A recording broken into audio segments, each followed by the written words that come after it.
Hello and welcome to another episode of Laptop Retrospective, and today we have another gaming computer. This is from HP, and this is their Pavilion gaming laptop, which is also known as the 16-A0010, and this is the Canadian model, so that is the CA edition.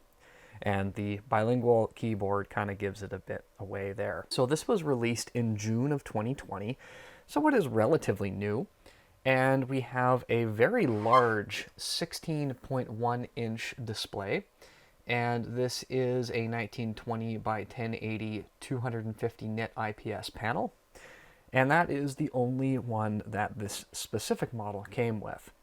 There will be other machines that use the same chassis as this that will feature different displays, but for this one, that is what we have. In terms of CPU, we either have a 10th generation Intel i5 or i7, the 10300H, or the i7 10750H. RAM is a maximum of 32 gigabytes of DDR4, 2933 SD RAM, and there is a series of different GPUs that are available with these. Everything from a 1610, a 1610 Ti Max-Q, a 2060 Max-Q, 1050, quite a variety of GeForce GTX cards. This whole thing is sporting a M.2 NVMe SSD of the 2280 variety, and with a 52.5 watt-hour battery is about 2.34 kilograms. Now, unlike some of the other gaming laptops that we've featured on this channel recently, there is no military standard testing, and a few other bells and whistles are going to be absent from this model. For that reason, you can find these for about $400 US and up on the used market. Let's take a quick tour of some of the ports and features. We do have a fairly standard keyboard layout with some accents on the WASD keys.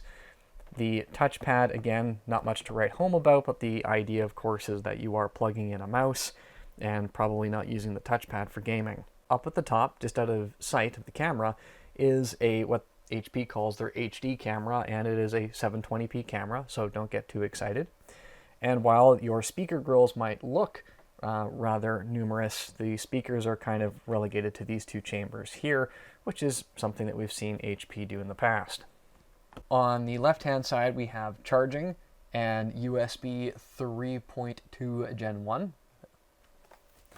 On the front, we have nothing. And then on the right-hand side, we have HDMI 2.0, USB 3.2 Gen 1, full-size Ethernet port, and thank goodness we actually have a USB Type-C port as well as a headphone microphone combo jack and full-size SD card. So in terms of ports, this is actually doing rather well. And then along the back, we do have our exhaust. Let's flip this thing over and see what it takes to open this thing up. Some of the screws are missing because this is an eBay find, so we are just going to loosen the ones that remain.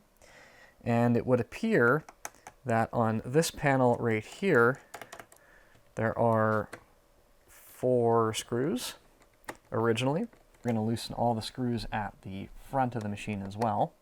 And with all of those loose, there shouldn't be anything stopping us from popping out this bottom panel.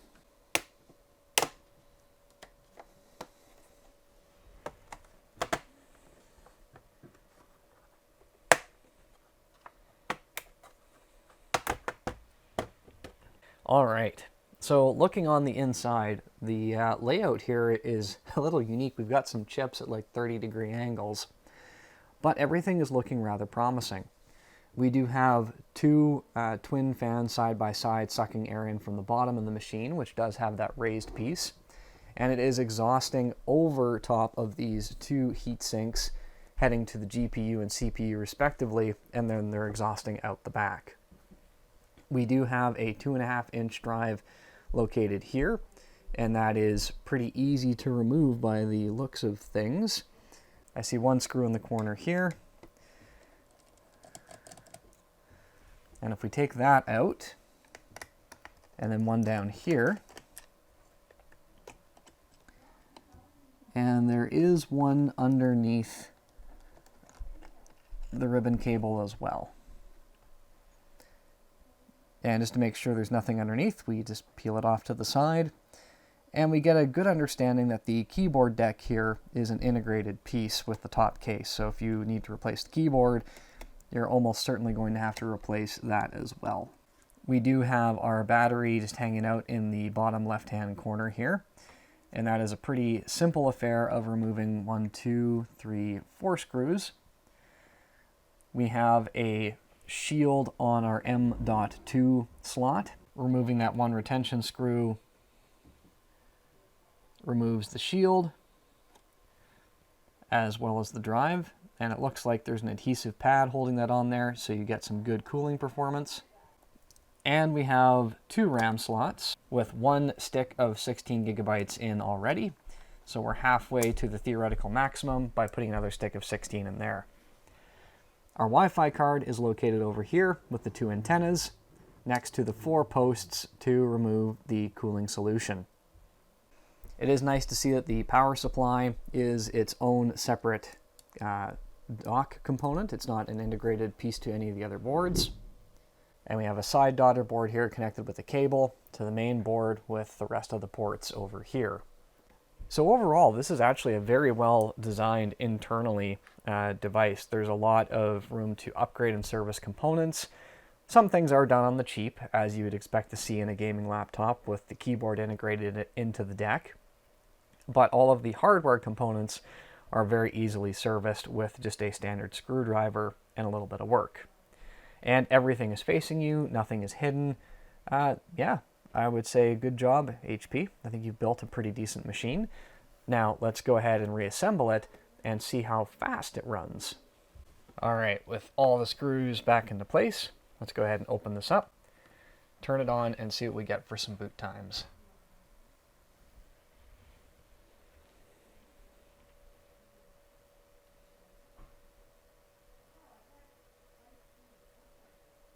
All right, overall pretty impressive. So the only other thing to do would be to see what exact performance that we can get out of the hardware that we have on board. And for reference, we are looking at a GTX 1050 in this particular model. So to ensure we get maximum performance, we're going to go ahead and plug it into AC power. And it is worth noting that, unfortunately, the keyboard on this needs to be replaced, as there are several dead keys. So that does mean a top case, unfortunately.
All right, after finishing some benchmarks, Cinebench is looking okay. So we can see our results here for single core compared. And unsurprisingly, the single core is looking pretty good for an H series CPU. Multi-core performance, not quite as hot. And the ratio is not terrible. So the CPU is decent. The GPU is also quite decent, getting some modest performance in some older games. Again, a 1050 isn't brand new, so you're not going to have RTX like you would with the 2060 variant of this machine. The serviceability, the inclusion of the USB Type-C port, as well as full-size SD card slot, means that this is actually a pretty robust and fairly flexible little machine. The layout of the internal components is also a bit of a plus too. So overall, it's actually a decent little computer. The speakers are also quite good on it as well, not overbearing. And starting at around $400 US on the used market, not bad on the bank either. If you have any questions about this machine or would like to know more, please feel free to post down in the comments and I'll do my best to answer what I can. If you're wondering if it'll run a specific game, of course, always check your system requirements against the configuration that you're looking to purchase. And if you have any experience using one of these, I'd love to hear about it as well. Last but not least, I would encourage you to do the big four as it helps the channel grow. Please like the video, share, subscribe, and hit that notification bell so the next time I get to feature a gaming laptop like this, you'll be the first to know about it. Thank you so much, and I'll see you next time.